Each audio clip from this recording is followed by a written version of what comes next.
Hello friends, আমি Arpita's glow makeover থেকে সকলকে স্বাগত জানাই। তো আজকে আমি অনেক দিন পরে আর একটা নতুন ভিডিও নিয়ে চলে এসেছি, অনেকটা লং ভিডিও নিয়ে চলে এসেছি। তো আশা করি এই ভিডিওটা তোমাদের সকলের ভালো লাগবে, আর ভালো লাগলে অবশ্যই তোমরা একটা লাইক দিও এবং কমেন্টস করে জানিও কেমন লেগেছে। আর অবশ্যই তোমরা যদি নতুন হয়ে থেকো প্লিজ ভিডিওটিকে সাবস্ক্রাইব করে দিও। তো আমি আজকে ভিডিওটিতে দেখাতে চলেছি কিভাবে একটা রিবন্ডিং হেয়ারকে পুনরায় রিবন্ডিং করার জন্য এসেছে ক্লায়েন্ট আমার কাছে। তো এই ধরনের যারা হেয়ার নিয়ে আসে অনেকেই ঘাবড়ে যাও যে কিভাবে তোমরা রিবন্ডিংটা করবে, যেহেতু ওর আগে রিবন্ডিং করা ছিল এবং যে হেয়ারটা রিগ্রোথ হয়েছে সেই হেয়ারটাকেই আমরা রিবন্ডিং করব। তো আমি প্রথমেই দেখিয়ে দিয়েছি যে আমি সমস্ত কিছুই কিন্তু লরিয়ালের ব্যবহার করেছি। এখানে আমি কিন্তু প্রথমে ওকে শ্যাম্পু করিয়ে নিয়েছি এবং শ্যাম্পুটা অবশ্যই হতে হবে একটা কোনো মাইল্ড শ্যাম্পু। আমি এখানে লরিয়ালের এক্সটেন্সো শ্যাম্পু ব্যবহার করেছি, তোমরা যে কোনো কোম্পানি ব্যবহার করতে পারো, স্ট্রিক্স বা ম্যাট্রিক্স যে কোনো ব্যবহার করতে পারো। তো আমি এখানে লরিয়ালেরই ব্যবহার করেছি এবং শ্যাম্পু করার পরে খুব ভালো করে কোম করে নিচ্ছি। নিয়ে দেখো আমি কিন্তু যে হেয়ারটা ওর আগে রিবন্ডিং ছিল আমি সেই হেয়ারটাকে বাদ দিয়ে বাকি যে হেয়ারটা রিগ্রোথ হয়েছে ওর সেই হেয়ারটুকুতে আমি ক্রিম লাগাবো এবং ক্রিমটা অবশ্যই লরিয়ালেরই ক্রিম ব্যবহার করেছি আমি এখানে। তো লরিয়ালের রেসিস্টেন্স ক্রিমটা আমি ব্যবহার করেছি। যে হেয়ারটা শুধুমাত্র রিগ্রোথ হয়েছে সেই হেয়ারেই আমি ক্রিমটা লাগাবো এবং সেই ক্রিমটাই আমি লাস্ট লেন্থ পর্যন্ত টেনে নেব, কারণ ওর রিবন্ডিং করা ছিল প্রায় 1.5 বছর আগে। তো সেক্ষেত্রে আমার কিন্তু খুব একটা ওর হেয়ারে খুব একটা অসুবিধা হবে না। কিন্তু এখানে বলে রাখি, যারা 6 মাস আগে রিবন্ডিং করে এসেছিলো আবার 6 মাস পরে রিবন্ডিং করতে এসেছে, সেক্ষেত্রে কিন্তু লাস্ট লেন্থ পর্যন্ত টানবে না। হালকা টানলেও হালকা টানবে, কারণ যদি আমরা সমস্ত ক্রিমকে লেন্থ পর্যন্ত টানি তাহলে কিন্তু ওর লেন্থের যে হেয়ারটা রিবন্ডিং করা ছিল আগে সেই হেয়ারটা ভেঙে ভেঙে পড়তে পারে। তো সেক্ষেত্রে কিন্তু খুব সাবধানতার সাথে কাজটা করতে হবে। এবং দেখো আমি কোম করে সেই হেয়ারটাকে সেই ক্রিমটাকে শুধুমাত্র জাস্ট টেনে দিচ্ছি।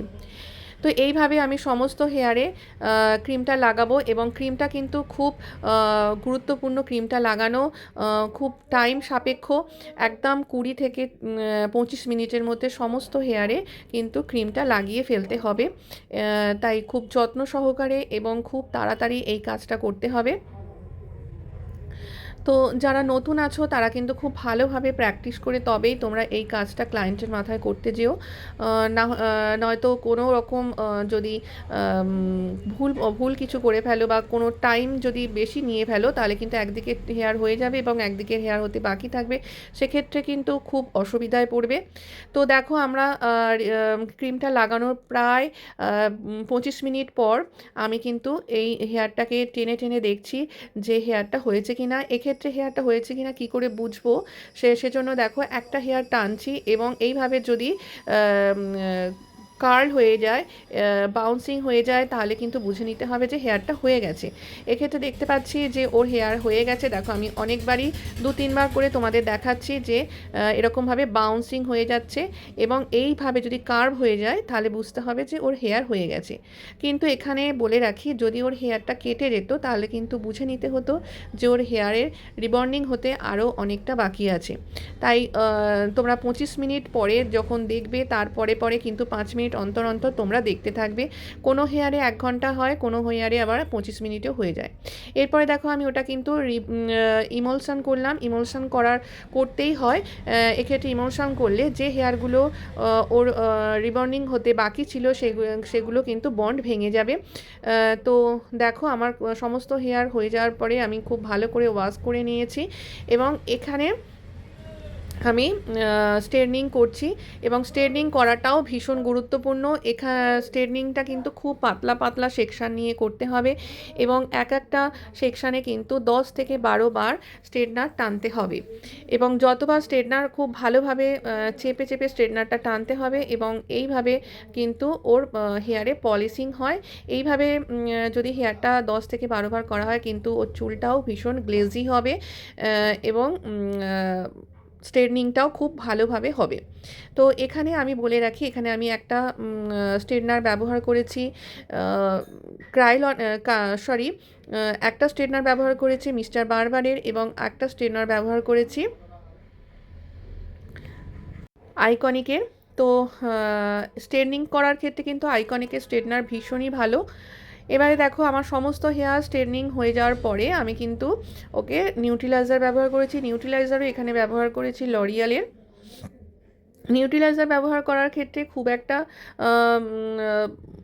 ভয় নেই, এটা স্কাল্পে লাগলেও ক্ষতি নেই, কিন্তু স্কাল্পে যাতে না লাগে সেটাও তোমাদের দেখতে হবে, কারণ স্কাল্পে বেশি লাগলে কিন্তু ক্লায়েন্টের মাথায় খুশকি হওয়ার বা ড্যান্ড্রফ হওয়ার সম্ভাবনা এসে যায়।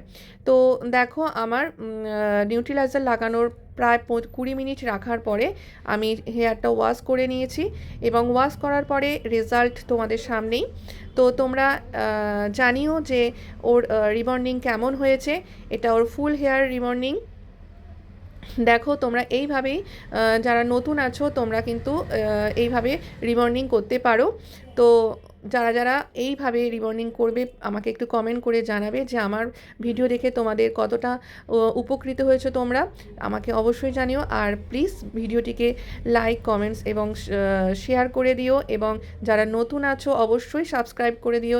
এই ধরনের আরও নতুন নতুন ভিডিও তোমাদের সামনে অবশ্যই আমি তুলে ধরার চেষ্টা করব। তো এই পর্যন্তই ভিডিওটি, আবার দেখা হচ্ছে নেক্সট কোনো ভিডিওতে তোমাদের সাথে, অবশ্যই দেখা হচ্ছে। ততক্ষণ পর্যন্ত তোমরা সবাই ভালো থেকো, সুস্থ থেকো, টাটা।